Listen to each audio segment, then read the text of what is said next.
ప్రవర్తన అంతటి యందు ఆయన అధికారమునకు ఒప్పుకొనుము. అప్పుడు ఆయన నీ త్రోవలను సరాలము చేయును. సామెతల గ్రంథము 3వ అధ్యాయము 6వ వచనము. చాలామంది వారి జీవితంలో శారీరక మరియు భావోద్వేగ భాగములలో జాగ్రత్త పడుతూ వారి ఆధ్యాత్మిక జీవితంపై నిర్లక్ష్యతను చూపుతారు. దేవునితో కొంచెము సంబంధము లేదా తక్కువ సంబంధం అనేది లేదు. నీవు నీ సృష్టికర్తతో సంబంధం కలిగి ఉన్నప్పుడే నీ జీవితం ఫలభరితంగా ఉంటుంది.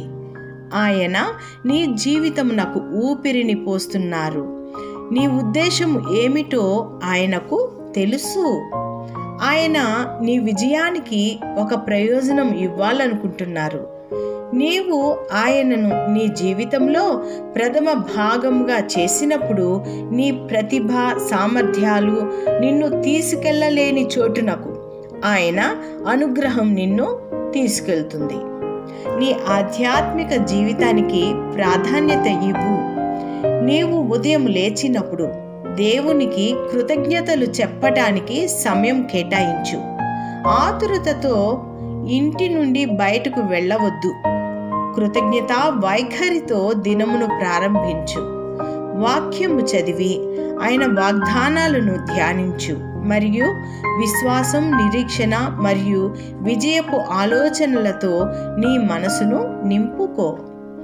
నీ జీవితంలో దేవునికి మొదట స్థానం ఇవ్వు. అప్పుడు ఆయన నీ ప్రయత్నాలను విజయవంతం చేస్తారు. ఈ విధంగా ప్రార్థన చేద్దామా? తండ్రి, మీతో అనుబంధంలోనికి నన్ను ఆహ్వానించినందుకు వందనములు. నేను చేసే ప్రతి పనిలోనూ మిమ్మును మొదటి స్థానంలో ఉంచాలని మరియు మీరు నా జీవితాన్ని నడిపించాలని నేను కోరుకుంటున్నాను. మీ మాట ద్వారా నాతో మాట్లాడినందుకు వందనములు.